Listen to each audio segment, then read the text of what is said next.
This is not the first time you've done this this duets record with Mark. Is that right? This is our third record. And what is it about the whole project that keeps bringing you back in? I don't know. I just can't help myself. Yeah.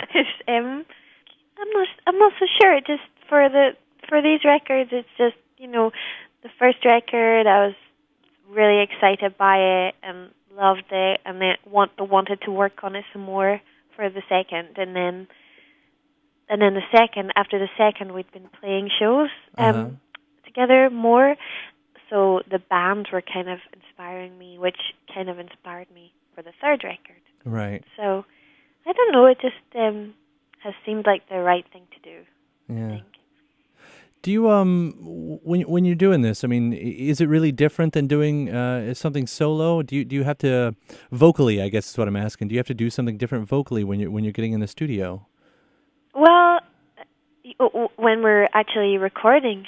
Yeah. Well, not too much, because when we're laying down the bare bones, I actually sing the guide vocals a lot of the time, and sometimes. The tracks that we recorded in California, Mark was there, so he sang. But a lot of the songs, I'm kind of like singing his part, or just kind of ghosting the vocals. Mm-hmm. So it's not too different, really. Live is different, obviously, because I get to sit back a little bit, which I quite enjoy. Taking time off. Yeah. Now, did I get this right? Is this the first time you guys have done this live? Oh, or my at least as far as touring, yeah. It is. It's been a comedy of errors, and there's been many times we've been supposed to be playing, and then so this time is apart from, I think we played 30 minutes at the Sundance Film Festival in Park City in Utah. We played there in January this year, an acoustic set for 30 minutes. But apart from that, we've never played in the U.S., so which has been strange. So it will be good to finally kind of do this. Yeah, and you're going to a full-on tour, is that right? I think it's like I leave tomorrow, and I've not packed, which is well done. Upsetting me. But I leave tomorrow, and then I think the last show is in LA on the 29th. Yeah. So it's like a baby tour. It's not Sure. like a huge stadium rock band tour, but for us, just to play, just to start, that is good enough for me. Yeah. So. Not long enough to get sick of someone, just to keep it interesting at this point. Well, we've already been in Europe, so I don't know. I'm sure some people will probably be sick of me, but we had when did we finish that? I think it was the 19th of September. So yeah, there's time enough for us to get sick of each other. I think we have a month in Europe at the end of November, so we'll all be grumping at each other, no doubt. But. Well, let's talk about the songs themselves. Did you go through, do you write together, or did you go through a process of choosing the songs? Actually, I would, on the bus, a few weeks ago, I said to Mark, I would like us to write more together. Most of the time, apart from on our first record, Mark wrote one song, but most of the songs are actually my songs. Yeah. He says he lets me do the heavy lifting. He says that with a smile on his face. I'm sure he does. Yeah, so it's nice work if you can get it. So, but I'm a little tired now, so I think I'll need some help next time. Yeah. Well, out of these songs and everything, is there one that really stood out as far as hitting that the really magical spot, that real sweet spot that you guys might have been looking for? That stood, one song that stood out over the rest.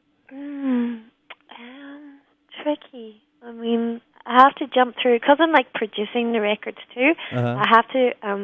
I'm jumping through a lot of hoops a lot of the time to get to where I want the songs to kind of be. I like the Townes Van Zandt covers. I really like Snake's song a lot. Right. I like how we do that. You going back to you writing most of these songs. Did you find yourself? I mean, when you're writing any set of songs, sometimes you can find yourself diving into themes, even accidentally. Yeah. Did that happen at all here? Was there any running? I don't want to say storylines, but what were there any themes that just kind of ended up? I guess where were you, in your mindset when you were putting these songs together? Well, I have a feeling that I don't know if I can put it into words, but I have a feeling there are probably kind of a few themes. I was in the desert. I was in I'd January 2009.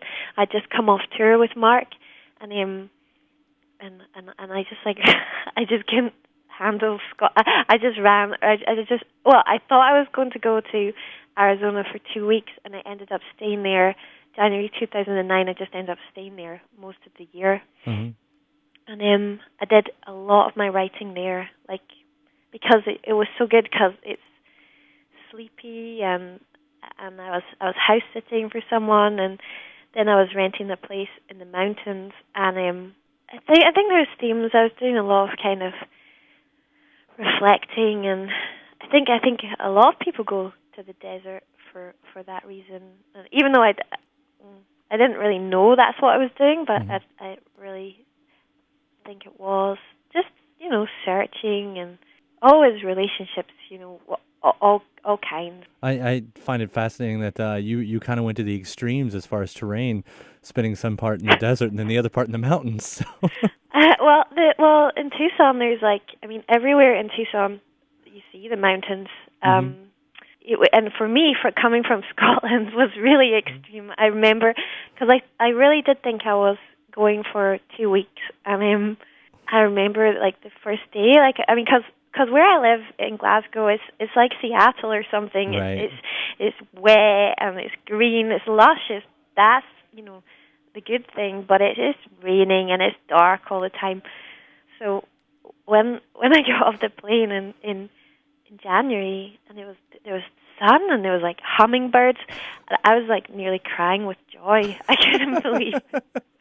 But I was thinking, what am I doing here? This is like the moon, all the sand and Mm-hmm. the saguaro cactus. It really, to my eyes, I'd been to Tucson. I think I'd been once before, but that time I really got my teeth into it and made a lot of friends there, and had it was sad reasons why I'd kind of ran away there, but then it's funny how life turns around, and I ended up. It's just been one of the best things I've ever done in my life, and it's been really, really, really such a positive thing that I'd done. Yeah. Went to Memphis, met lots of cool people down there. Yes, I've had a few adventures with this record. This is definitely it's put you in the cowboy and the blues mindsets. Cowboy blues. That. This is your cowboy blues album. There Well, you go. it's a good mindset to be in. I think I think there's so many amazing musicians in this country. As coming from the UK, you can only really dream of that kind of thing. And the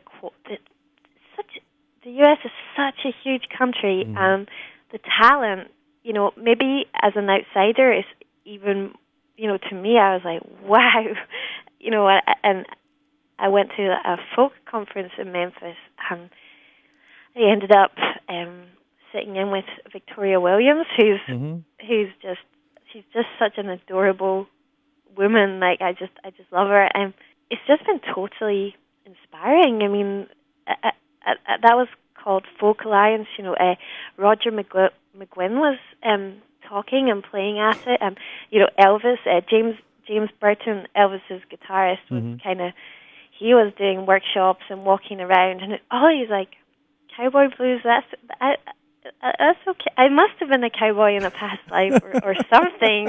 Because my friends I met some really lovely people from Louisiana, and they're like, why are you, you're just a little girl from Scotland. What is happening here? And I'm like, honestly, I don't know. I don't know. Well, it's all made for a beautiful record. I mean, it seriously is. Hawk is a fantastic disc, and wish you the best of luck on this tour, especially. Hopefully we can hear some live stuff very soon. Well, thank you so much for taking the time, and sorry again for being late. Oh, don't worry. It was good. I got to grab a coffee in my Lawrence Welk mug, and yeah, no, it's cool. Awesome. Well, All right. good luck and thanks again, and we'll talk to you soon. Thanks very much. All right. Bye bye. Thanks, Cal. Bye.